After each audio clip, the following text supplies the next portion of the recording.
ቤት ሄርሜላ ቤት ሄደህ ለምንድነው ወንድሜን ከቤት ያስወጣሽው?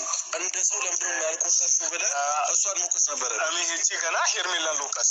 ምን ማለት ነው? አንተ እሺ፣ አንተ ክብርን አጣህና እኔም ክብር ልጣል? እሷ ቤት ወንድ ልጅ ሆነ እሷ ቤት እንድትገኝ አልፈልግም። በመጀመሪያ ይሄ ቤተሰቤ ያሰድባል፣ እኛም ቤተሰቤ ይሄ አንገት ያስደፋል። በመጀመሪያ ደረጃ። ሁለተኛ ደግሞ አንገት ያስደፋል። ለምንድን ነው አልገባህም? በጤነኛማ ቢሆን እኮ ችግር የለውም። ገብቶሃል? አንደኛ ወንድሜ ሲያየው አብርሃም ይሄንን ነገር ሲያየው የሚሰማውን ነገር አሰብኩኝ። እኔ እኮ እንደናንተ ልጅ አይደለሁም አይደል እንዴ? ነገርን አመዛዝኜ ነው የማስበው። አብርሽና ሄርሜላ አብረው ስለማይሆኑ አንተ ገብተህ ከእሷ ጋር አብረህ ልትሆን ነው? ጸጉሯን ትሳነሳለህ፣ እጇን ትደባብሳለህ።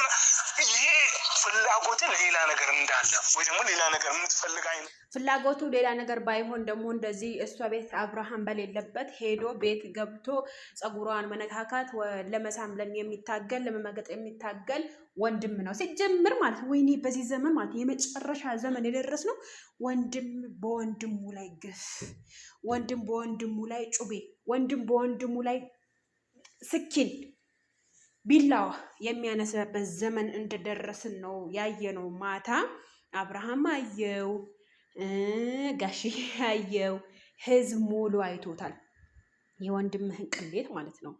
ግን እኔ በነገራችን ላይ ኤፍሬም የአብርሃም ወንድም ነው ብዬ አልገምትም። በነገራችን ላይ ምክንያቱም ወንድም በወንድሙ ላይ እንደዚህ አይጨክንም ማለት ነው። ምክንያቱም የእኔ ወንድሞች መከታ ናቸው። እኔ በራሴ ወንድሞች ናቸው ሌላን ወንድሞች ማስተያየው እና በጣም ነው የገረመኝ ሲጀመር ማለት ነው።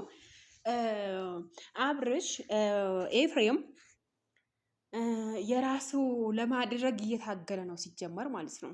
ምክንያቱም በጸባይ ሄዶ ቢያወራት አይ ወንድሜ ተይልኝ፣ ከወንድሜ ራቂ ማለት ሲችል ጸጉሯን እየነካካ እጇን እየነካካ ከኋላ ምናምን እያለ እና ደግሞ የአብርሽና የሄርሜላን ፎቶ በማውረድ ይሄ ደግሞ በጣም ከባድ ነገር ነው።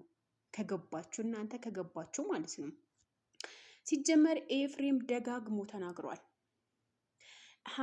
ሄርሜላ ለአብርሽ አልተውለትም ብሎ ተናግሯል በብዙ ሚዲያ ማለት ነው።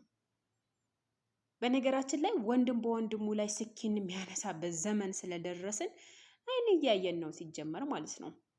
እንዴት ታዲያ እናትና ነገ አባትና ልጅ ሲባላ እናያለን። ምክንያቱም በቃ ወንድሙ ለወንድሙ ካልተከባበረ ይሄ ትልቅ እንጂ አስጠድታም ነገር ነው። ሀቂቃ እኔ እንጃ ምን ማለት እንዳለብኝ አላቅም። ኦኬ መከርከው ዘከርከው ምንም ነገር አያመጣም ሲጀምር ማለት ነው። ምክንያቱም ኤፍሬም ብዙ ጊዜ ተናግሯል። ሩታን ያከብራታል። ሩታ ናት ሩታ ናት ለአብርሽ የምትገባው ብሎ የሚያስበው ማለት ነው። ህይወቱ ሊመርጥለት የሚፈልገው የአብርሽ ህይወት የሚመርጠው ማን ነው? ኤፍሬም ነው።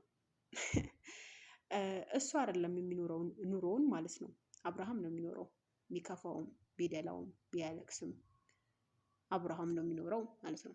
አንተ አይደለም የምትኖረው ኤፍሬም። ለምንድን ነው ግን ማትረዳ ወንድምህን? ሄርሜላ አፈቅራታለሁ ብሎ በብዙ ቦታ ማን ትመርጥ ተብሎ በብዙ ቦታ የመረጣት ልጅ ናት። ህይወቱ እኮ አንተ አይደለም የምትኖርለት። ከፈለገው ሰው ጋር የመኖር መብት አለው። ላይክ ሼር አድርጉ ጉዶችዬ። አካችሁ ደብሮኛል ዛሬ ደግሞ